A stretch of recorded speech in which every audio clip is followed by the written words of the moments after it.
Yeah, doing everything there. Good. It's amazing when you have everything, plugged in, how well it works. Yeah, plugs and dials and all sorts of different things make a big difference. So it's the Great Northern Sexcast. Colleen, how are you? Doing pretty good. It's a bright, sunshiny day here in Minnesota. Have we not had some gorgeous, stunning days? And then it drops down to freezing, but it's doing it right. Because I have a parking lot that has a big drain at the end of it. Yeah. And if it melts too much, then I'm up to like my mid thighs with an ice chipper trying to undo the drain. Isn't that so fun? I would prefer to not do that. Yeah. And just to have the nice slow melt during the day. And then it can freeze back up in the evening. Oh. It makes for a little treacherous driving. Not as much as treacherous driving as the big wild turkeys that hang out between 54th Street and 56th Street on France Avenue. There's a church there. There's a cemetery. There's Minnehaha Creek. And there are turkeys. Yeah. Enormous turkeys. They're hysterical. We have them at my office, too. Yeah. And there's like a pack of them. And they're really bold. Like they show no interest in getting the hell out of my way. Nope. That France Avenue, that was theirs. It was Turkey Land, and that's all there was to it this morning. I was way over on the right side so that the folks whose lane they were in could sort of go around them slowly. Yeah. Yeah. And I'm driving down the road, I'm seeing traffic coming. I'm like, they're going to have to deal with turkeys. Yeah. And it's like you want to tell them. You don't know how revenge. to, know, but you can't. They're just going to see the big ass turkeys in the middle of the road. They kind of do crack me up. They're pretty damn funny. And have you ever been chased by one? No, okay. I have not. Okay. Which I'm pretty sure I do not want to be. And these things do not look tiny. I mean, they're big ass things. I think I would not be a happy person with sharp beaks. Yeah, geese. Don't get me started on geese. Do you watch The Bachelor? No, I do. No. I understand why people do. They need a break. They need to look at something that's completely and utterly silly. Yeah, but. That's fine. Me personally, I find it appalling. Yeah. Well, I do too. I don't actually watch it. What I have watched more than once though is that show called Married at First Sight. Oh, yeah, we have done. Yeah, I saw that. Which is also, I mean, honestly, with all the things in the world today, that sounds more like an adventure, like Tinder that just lasts a little bit longer. Yeah, well, I mean, I wonder if it even worked out. Do you know? Do they ever do? Yeah, a couple of them have, but a lot of them, I think they're slightly under 50% success rate, which is just about what the nationwide divorce rate is anyway. Yes. But I like that show because there is a method to the madness behind it, and I do appreciate the fact that the people are like, yeah, I really want to be married. Like, this is my goal. And that's very interesting to hear. Versus I want to be on TV and drink champagne in a gown. And be chosen. And be chosen, yeah. It's like a beauty contest. That one's like Miss America over and over again. Well, if you haven't heard, did you hear about the big plot twist? Oh, yeah. Local radio station got some play when they put up billboards. And because it's a Minnesotan who got burned. Right. The gal. But she's going to be the next bachelorette. Right. So that'd be fun. My favorite part about this, though, is the state legislature that it was going to write a bill, whether he has or not, banning what's his face, because I don't know his name. Yeah, Ari something. Banning him from the state, which would be hilarious. Because mind you, there are a lot of people that if it was actually legal to ban someone, that I would ban. I'm pretty sure some idiot reality show contestant. Yeah. Yeah. Well, and here's the hysterical thing.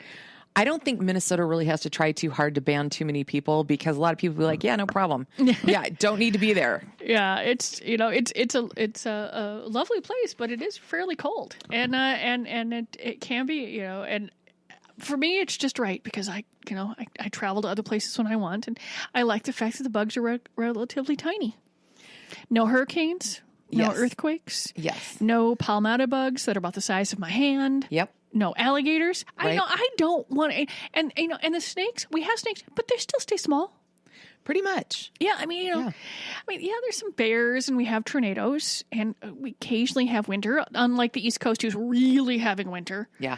Oh, my poor brother had to shut down his stores the other day for a day. I mean, no kidding. New Jersey had a state of emergency. Yeah, I did hear about that. And he's from Minnesota. His wife is from Chicago. I mean, I'm sure they're looking at the snow going, yeah, but they don't have the infrastructure. Right. And they don't have folks that are used to this. So you can't have a third storm just hit the East Coast, but I think it went more north. But I was like, I'm not sure I would particularly like to be in Boston right now. They've had like 3 2-foot snowfalls in like 3 weeks. Yeah.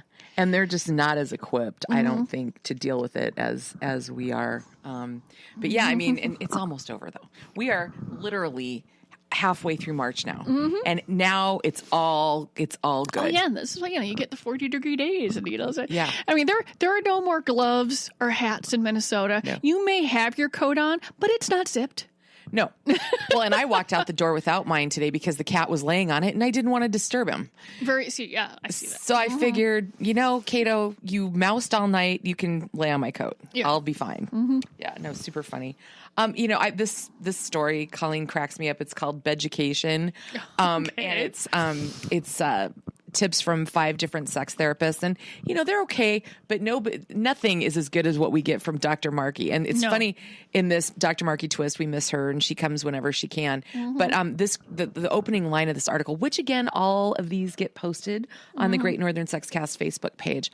It says, if you had a sex therapist as a friend, you would probably have some pretty interesting questions for them. And I'm like, we do. We do. And I mean, I'm just a retailer and I get really interesting questions. Oh, I bet. Yeah. No, you do.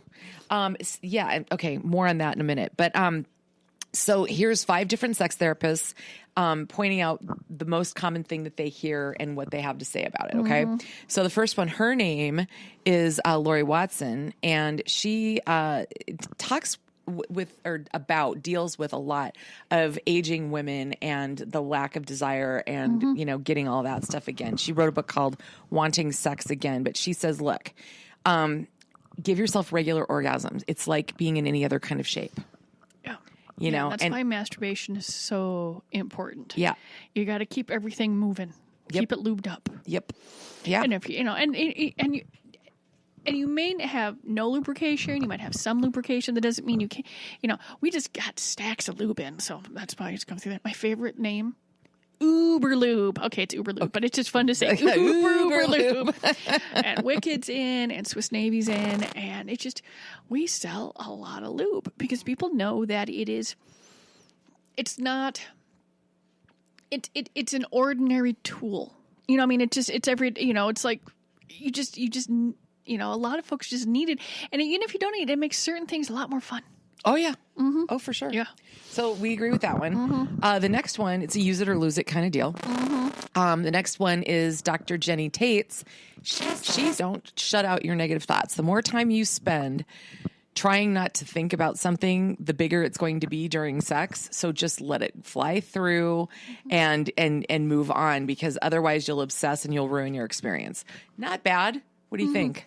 You're talking about, just negative thoughts in general? Wondering if you're doing a good enough job pleasing the partner, worrying about your body, blah, blah, blah. Yep. Yeah. Just go with it. Dive in. The person you're with is like, woo, I'm having sex. Yeah. This is what they're thinking. Oh, yeah. Yeah. Kate Moyle says, get creative with touch and play. And she has a program, if you will, where she says, no intercourse for a month, just everything but, and find new and different things to do. Make it a 30-day adventure. I think that's pretty smart. 30 days, huh? 30 days, yeah.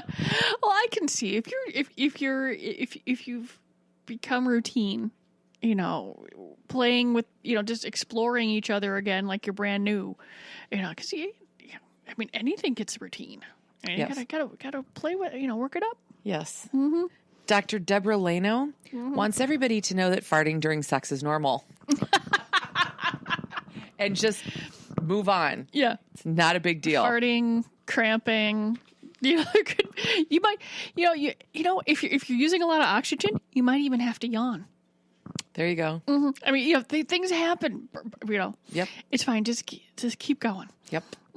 Dr. Tanisha Ranger says, enjoying a spank doesn't make you a sex addict. Just saying. Nope. And she's a therapist, and she operates a company called Insight to Addiction, and she's wants everybody to know that there's a definite line, and not everybody needs treatment if they like BDSM. Dr. Jennifer Gonzalez talks about her whole thing. Her big initiative is 20 minutes of foreplay. Commit to 20 minutes of foreplay. Okay. Do I want to set a timer on something? It just seems... No. It just seems really weird. Maybe some people need to. Yeah. But I guess whatever works for you. Yeah. Give it a shot. Doesn't mean you have to go through there. These are sort of their cornerstones things. So, I'm okay with it. So this is kind of fun. Speaking of farts, Michael Radke sent this story to me. Oh, okay. And I thanked him and said, how are you guys doing? And he did respond, but I haven't had time to read it yet because I want to read it when I'm not on the fly. Yep. So thank you, Michael. I hope everything's going great in Florida for you. Men with fart fetishes open up about kinky sex lives and unusual fantasies. And yes, Colleen, there is a name for it. Eproctophilia. Eproctophilia.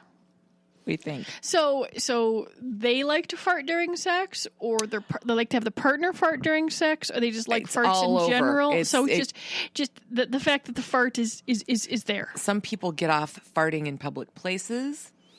Some people want people to fart in their faces. Some people that rhymed. Then other people, it's all over the map. And there's I'll post the article, read it, but there's two guys that ran around farting in different situations, and that got them both off. Oh, I could see it being giggly, but I suppose it's I suppose if it's really funny, that it could veer into erotic for you. I mean, fairly. If they think it is, it is. Fairly, there's, the Dutch oven has never really been considered as, that's probably really racist, but you know what I mean?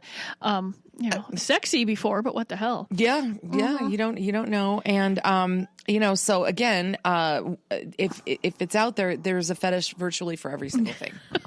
So sure there is. I mean, that's just, it is what it is. Do you know what we don't get to have anymore though? What? For fun stuff? Man Meat Monday and Wild Woman Wednesdays on our Facebook page. Okay. We got flagged, and Megan actually got kicked off of Facebook for 24 hours. So we're going to be moving Man Meat Mondays and Wild Woman Wednesdays to our Twitter page. Okay. So if you're listening, you can go to you can look up Fantasy Gifts Minnesota on Twitter, and you can find the man. But we can't. Right? Well, I mean, I'm fascinated because many innocuous things have been flagged on Facebook. You can just look that up. I mean, a woman in a beige T-shirt. Yeah, we talked about last stuff week. Like that, yeah. All that sort of stuff. Well, yeah, our mostly nude but nothing showing guy standing in a grocery store on Monday got Megan kicked off of Facebook for that. So over like 3 years, almost 3 years of Man Meat Monday photos and Wild Woman Wednesday photos were taken off the Facebook site. We were a little sad yesterday. But I can't risk losing the whole page. It's how we get a lot of information out to folks. So you had to go take them down, or they took them down? Well, they took down the one, and we took down the rest because I don't think that we were. Actually, I don't think someone found it and flagged it. I think their computers found it. Okay. And I'm just like, oh. Well, that's too bad. But man, I'm like, oh. I guess. But it was so frustrating. I'm like, okay. I'm not but breastfeeding photos have been taken off. Oh, yeah. And all this other stuff we talked about. It's so, the clothing manufacturer we talked about. And we never show actually any nudity. No. I mean, any genitalia. There's none of that. Right. But it gets really. So we decided to move it over to Twitter. And Twitter's looser. I think, yeah, they haven't. It hasn't been at least with what we've. They have different rules or things going through there. But we'll see because I don't think they have an age restriction on that. So we'll see how it goes. But we never show, like I said, any genitalia. Okay. It's just really, really sexy photos. Okay. Sweet. Yeah. You know what's funny? I mean, I have just not been on Facebook, and I don't know. It's almost like I've lost my the stuff I used to post, it's like I go to post and it's like I read, but I haven't posted anything. And it does make me laugh that most people who either go off Facebook like I inadvertently have, they always make a big issue of it. Oh, yeah. They announce it. Who cares? Yeah, it's like it cracks me up. Or they do it coming from a sanctimonious place, which I'm not. Yeah. I just don't have anything to say right now on there. Yeah. No, I mean, I've kept it, it's really fun. I went on Twitter, and so that's where I have more fun being snarky, and then Facebook, for the most part, kept it more fun, and that's where there's a lot of kitty cat pictures. Yeah. Really, I have the cutest damn cats. Yeah, you do. So there is that. Are they still maniacs? Oh, yeah. Uh-huh. Yeah, they have discovered the area where I store the wreaths that I put, the faux foliage wreaths that I put on my front door, and they are now tearing them apart. Awesome. So they have not grown out of this mania, huh? No, they are highly destructive little balls of fur. Okay. Are we ever going to have a Christmas tree again? I can't imagine. No shit. Maybe when they're incredibly old and arthritic, I will, put one up. No, they will destroy shit. No kidding. Absolute destruction. Oh my God. Yeah. Well, I'm sorry to hear that because that is a thing that you love. I do love decorating for Christmas. I mean, I have 5 trees. 5 people. Just let that one sink in for a second. And what's hysterical is in my adult living on my own life, I've never had a Christmas tree. Never. And I am old. So just so everybody knows, people's Christmas stuff is almost like your sexual orientation. Do you or don't you? One of those things. Yeah. So there's an erotic yoga teacher out there, and literally she teach. Yeah, she's been a regular yoga teacher for years, and she's like, nope. You know what? I'm going to completely gear my classes towards improving sex life and different things. So she basically has 2 different aspects. There's one that's all about relaxation and getting limber to have better sex. And her premise is actually pretty smart. She says, people are so busy. They can't, they're stressed. They can't tire their minds and relax their bodies. So this is all about doing that. And she puts a spin on it. Then there's another one that involves a lot of breast work. And she's like, it's not about stimulating the breasts. It's about the fact that the poor breasts have been trapped in a bra all day. And it's like letting them like fly and be free. So I don't know. What do you think? Oh, I keep saying I need to do some yoga because I have joint issues and different things going on. I just haven't gotten around to it. And, being less tense and relaxed and in the moment probably is very useful for many things, especially sex, like like one of the list earlier. But I don't really, there is nothing better than taking off. I mean, okay, there were a few things better than taking off your bra at the end of the damn day.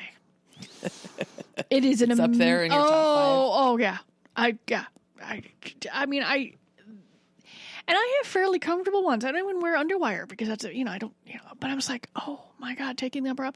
But I'm trying to figure out like yoga poses. I mean, like if you're doing things and you're a larger breasted woman, you could injure yourself doing yoga if the boobies were free. Yeah. So I'm confused how you put these 2 together. I think we better Google it and like check it out and see. I have to admit, I'm confused by that one. Yeah. I free the boobies. I am all about free the boobies. Yeah, but yeah. I don't understand how that works in exercise depending on your size. Yep, that seems dangerous to me. Yep. For sure. So, again, she says it's breathing, relaxation, slowing down, listening to sensations in your bodies. And she claims that women report excellent results from taking her classes and their lives are improved. So good luck to them. China is showing out today in the news. China. Yeah. The first one, this is just simply funny. Okay. Kid in an elevator decides for shits and giggles to pee on the controls, and the elevator has a camera. So he's caught on camera doing it, but far beyond that, in the awesome instant karma aspect of things, it stalled the elevator and he got trapped. The lights went out, whatever. And they had to come and rescue him. Well, I mean, I'm always afraid that if I get stuck in the elevator, that I'm going to pee my pants. This kid just reversed it. That's an actual worry on your list. I have bladder issues. Oh God. So I have to think about when I'm going to pee. You know? Okay. I mean, I'm obviously jury. I mean, one of these days I'm going to get picked. I've been called for jury duty once. Never got on a case. Probably was the statement that I told both lawyers that I think you'd lie about your mother's first name if you thought you could win a case, which I do believe. Oh, but I've been involved in a fair amount of legal stuff with fantasy gifts, so I see how people lie. And it was really, so like, no, I did not get on the jury. But it occurs to me that if I have to pee, depending on what's going on, a couple times an hour, that's going to be rather disruptive.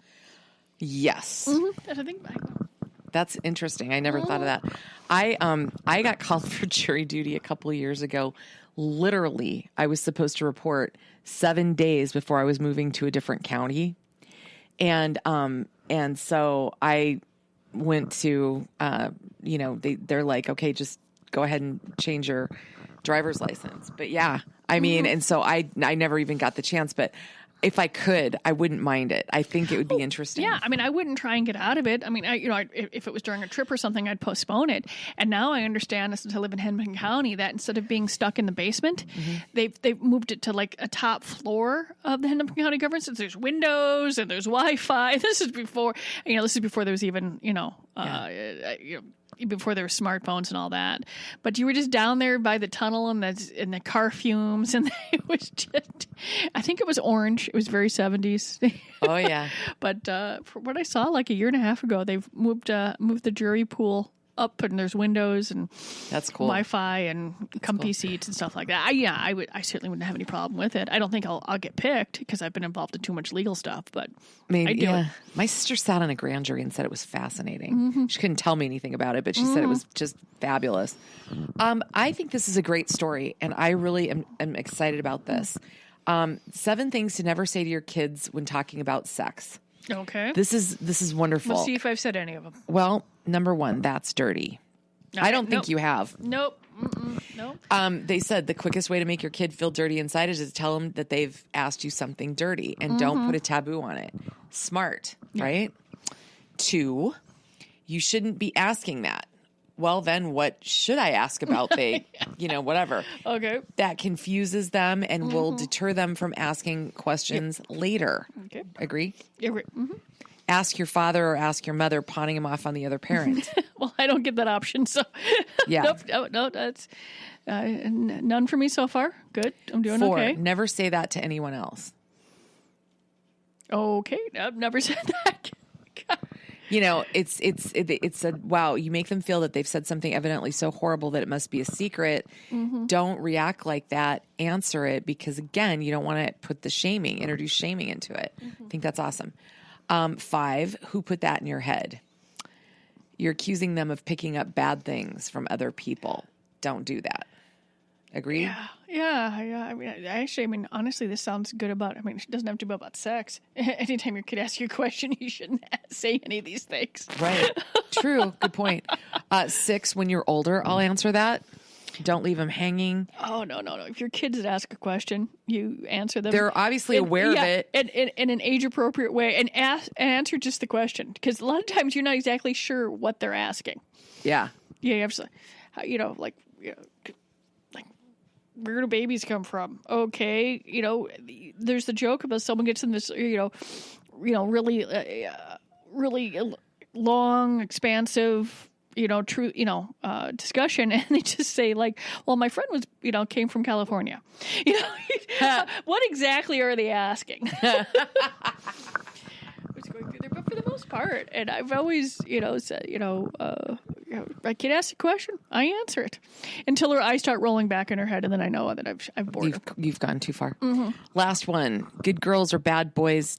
No, good girls or good boys. Don't think about those things.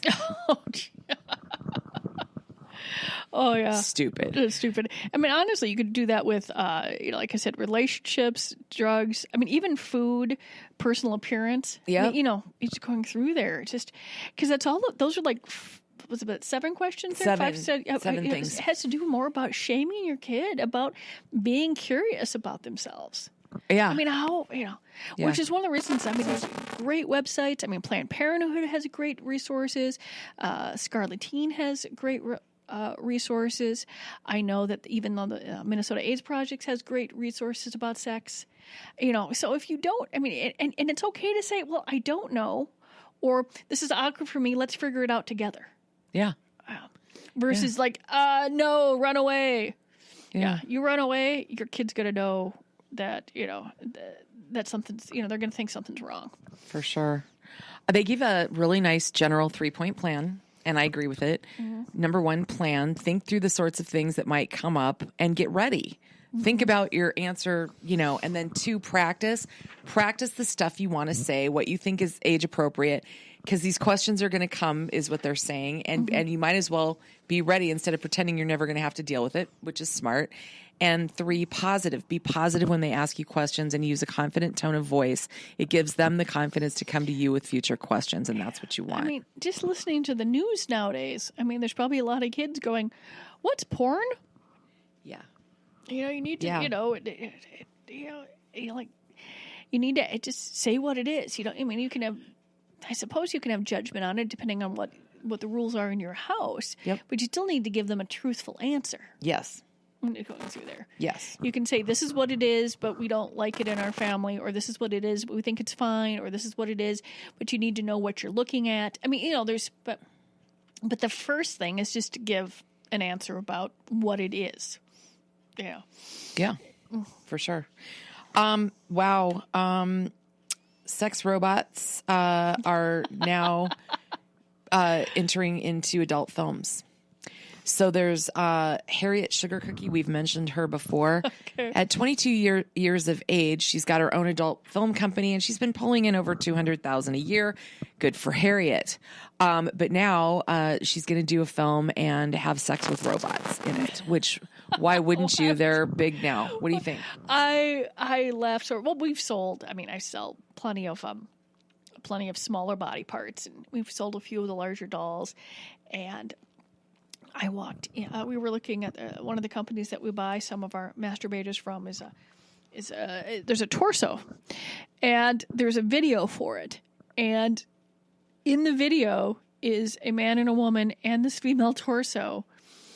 And they're sort of having, and I walk in, I'm like, what are you guys looking at? I realize, and I have to stop for a moment, going, I have the strangest job sometimes. But there's been plenty of folks that have been having sex with this, with faux parts. Oh, so yeah. And all over. I wandered into my mom and office the other day, and there was a video that had come out of its spindle. It was a little scratchy, so they cleaned it up, and they had it playing to see whether or not it was going there. There was 5 women and toys, and I'm like, well, those are mechanical things, so why not have it with the really expensive mechanical thing? Yeah. Yeah. I mean, and I'm going to skip ahead to this other one really quick because it's related. There's an actual job position in England for a sex doll tester. And hang on, let me find it here. It's an actual job posting in England, and it's the pay for this. Check it out. Translated into US dollars, $48,500. Not bad. No. And it comes with benefits as well. Flexible working hours, 22 holidays a year, bank holidays, a gym membership, and a company mobile phone to test sex dolls. Responsibilities include personally testing new ranges, providing detailed feedback, must have experience in the adult industry. Requirements include working tight deadlines, traveling to industry events, and, being involved with the evolution of the industry. I think that's hilarious. Oh, that would, I'm going to go with, they're going to have a lot of applications. Oh, I think so. Yeah. But honest to God, I mean, we can laugh about this all day long, but you and I both know that, okay, let's use Tara, for example, you know, a sex toy buyer, like you have to have some skill. Like you have to understand. Oh, there are so many. So you got to know your customer. You got to know what's going on. And we're not, there are a lot of places that have a lot of reviews and they do this. I mean, when my employees and ourselves or anyone else has a toy, we don't come racing into the office going, oh my God, this is the best vibrator in the world. You know, because we figure people's sex lives are private. There's that. But, you know, people will wander by and go, yeah, that's nice. They just move on. I don't need to know the details. Do you like it or this or that? And the same thing when we go to shows and we're talking to people. I mean, I'm fine with someone that wants to be more effusive and wants to have blogs and stuff like that, but that's not sort of who we are. At Fantasy Which Gifts. I think people would assume. And and it just, you know, but after this many years and just going through there, we can look at something. We can turn it on. We can play with it in our hands. We get people bring it home, or we have, seminars and they're looking at it. You know, you can tell whether or not it's going to do what it's going to do without having to be graphic in your description of it. Just going through there. And it sounds like that job, I mean, not only is it just sensitive, but you need to be able to write about it or talk about it in probably a variety of different ways, from a more explicit blog or review to a more subtle one. And if you're going to be going to another to a trade show all over the country, all over the world, you're going to need to know how to deal with the people in those countries and how they want to learn about their sex toys. So yes, it's having sex with it, but it's also a PR. Yeah. It's a PR job. So you need to, and not everybody has the skills to talk about every product. No. And it's going through there, but I still think they're getting quite a few applications. Oh, I do too. But I mean, I guess what I'm saying is it's not as easy as people think. No. Just because you like sex doesn't mean that any of this work, it should be assumed that anybody can do it, is where I was trying to. Yeah. For sure. China, Zhao Ming, 31, needs surgery after shoving glass ball up his butt and trying to poop it out for 7 hours. How many times, Colleen, have you delivered this public service announcement? Go. Unless it's designed for your ass, do not put it in your ass. There are appropriate toys and there are appropriate body parts that you can put in your butt. Do not put non-designed anal toys in your butt. No glass, no random. Just the things you don't. No, don't put it in your ass. Because you can't get it out. There are rings of muscles. There are all sorts of. It goes in. You think you're going to be able to squeeze it out. You can't. Because it kind of goes into a pocket. Yeah, and the sphincter muscles will close around it. This is why toys designed for anal play have rather wide, stiff flanges on the end. You do not want it slipping in there. Yeah. They had to open up his abdomen. And this is a guy, and I think we've talked about this. As mentioned earlier, there's a fetish for everything, but part of his turn on is stuffing things up his butt, different random things. So there you go. So I'm letting Colleen rub her forehead. Yeah. She's squeezing her brow. She's like, okay, so there's underwear for oral sex. What you say?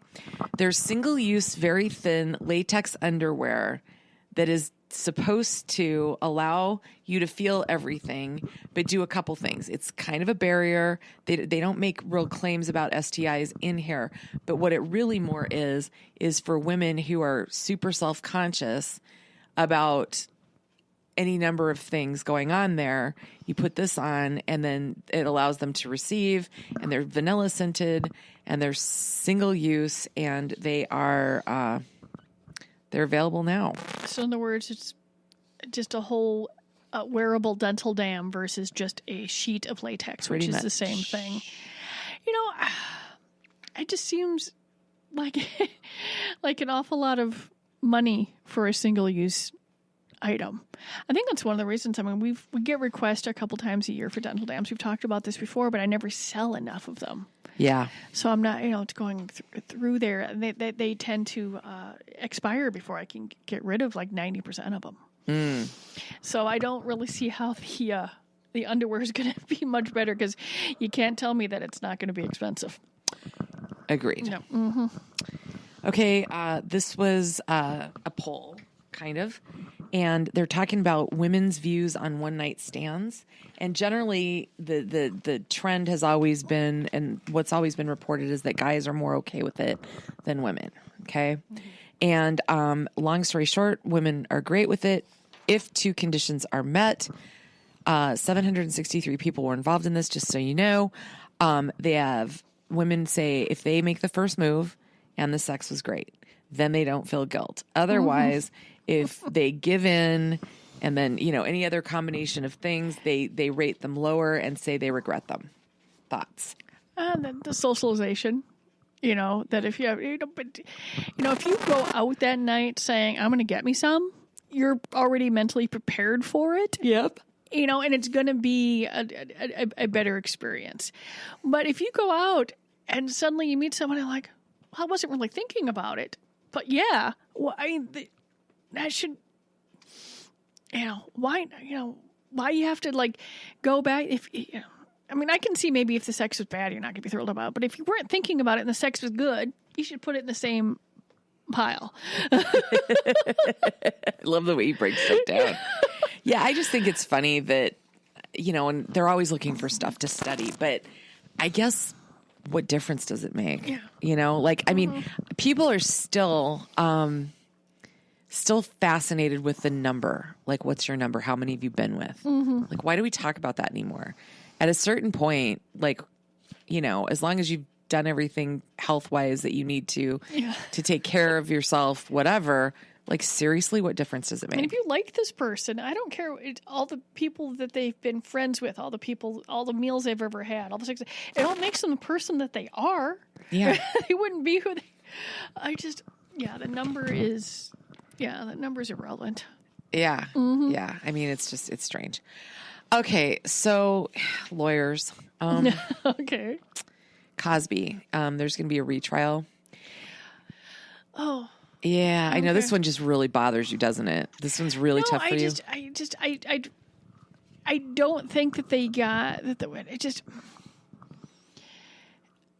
damage has been done.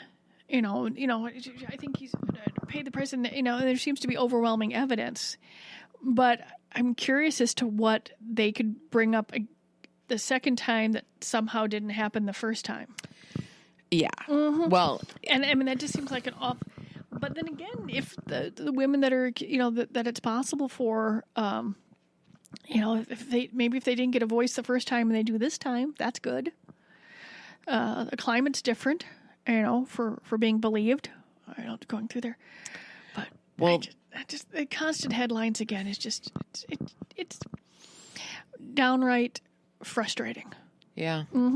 It's a really it's just so icky. It's a horrible story. So pretrial motions before the retrial happens, Cosby's lawyers argued two things. One, the Me Too movement is making it tougher for him to get a fair trial, which he's accused of doing what the Me Too movement is. So I don't know how to help you there. Then don't sexually assault people. I don't know. I'm just saying. Yeah. But they're also saying they want to prevent 19 additional accusers who have come forward from testifying, saying that it would turn it into several mini trials that would distract the jury. Oh, that's what they got to say, but that's the point. There's 19 additional women. Yeah. They get to have their say. You don't get to say. I'll see whether is it in the same jurisdiction, the whole deal from the. Yeah, I'm not sure. It's a pretty lengthy article. We will get this posted for you so you can read the whole thing. But it's just interesting. Prosecutors are going to try a new argument called the doctrine of chances this time, which essentially argues that the more time an event takes place, the less plausible it becomes that it was a mistake.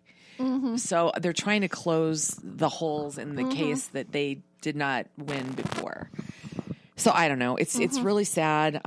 He was a revered, treasured performer, and this is so vile. All of it, and his actions just. I mean, it not only destroyed him, but, his actions did it. Nobody else's actions, right? But his actions destroyed the career, the monetary income of his coworkers. Yeah. So there's a lot, I've not heard anybody but you point that out, Colleen. I've wondered if, think about it. The folks, they've pulled all the reruns. They've done. No one's getting residuals from any of this. No one's getting, there's that story. Can those folks sue him for lost income? It's a really genius question. Mm-hmm. I don't know, but I don't think anybody else has thought of that. Mm-hmm. So, on a happier note. Oh, good. Let's end with a stupid story. I hurt me some stupid sometimes. Hey, you got to have your little dose of stupid. This one comes to us from Gloucester, England. Mm-hmm. And basically, a vandal who stole the head of a town's Lego statue returned it with a note saying, "Sorry, very drunk, XXX." I thought these suckers were glued together. That he must have done some damage. Because I'm pretty sure when I see these videos that, maybe not all the parts, but you would think that it would be glued on. Well, maybe it was just Lego. Yeah, Lego. But here's the thing: it sits in front of a toy store, and the owner launched a social media appeal for the return. And it did turn up 3 days later. And he said, this is a very heavy object. Moving it was no small feat. It was mindlessly stolen. But I'm really happy. We've had it for 8 years and I'm glad it's back. So I applaud this person for doing the right thing, because we so often don't get the full circle. They wake up from their drunken stupor and they look over and go, "Oh, shit. What did I do while I was drunk?" Because generally, sober people do not take the heads off the statue. I tend to not do that. Yeah. And I say this as someone that was involved in stealing the head off a wooden horse once. So, it's Colleen, who knew? Wow. Well, I was little enough to toss me up into the balcony so that I could deliver the horse's head someplace else. So that's what I was, the delivery woman. Well, one of my favorite, at the Minnesota State Capitol, there's this gold statue up there called the Quadriga, and it's 4 horses, whatever. My absolute favorite, one of my first couple years here in town when I was still full-time media, I was a news reporter, and I got to cover the then public safety commissioner after a party at the Capitol drunk mounting the Quadriga. But it was the public safety commissioner. Yeah. You can't make it. No, that's exactly how that stuff works. That's my favorite thing. It's a beautiful thing. It's a beautiful thing. And on that note, I would like to wish you all a very good week, Colleen. You as well. And for those of you who celebrate, happy Steak and Blowjob Day. That's right. It's today, isn't it? Or is it tomorrow? Yeah. No, it's the 14th. Well, and there today's you the go. 14th. And to all of the students that are in the process of protesting right now, congratulations to you. Actually, I think they're back in class now. It's been 17 minutes past 10. And we also have, I think we're getting close to... what is the green thing? St. Patrick's Day. Oh my green thing. My name is Colleen. You'd think I would know that. It's the only Irish thing about me. Everyone stay safe on that. And we've had some fun displays out in the stores. So everyone have a really safe week. Happy green thing.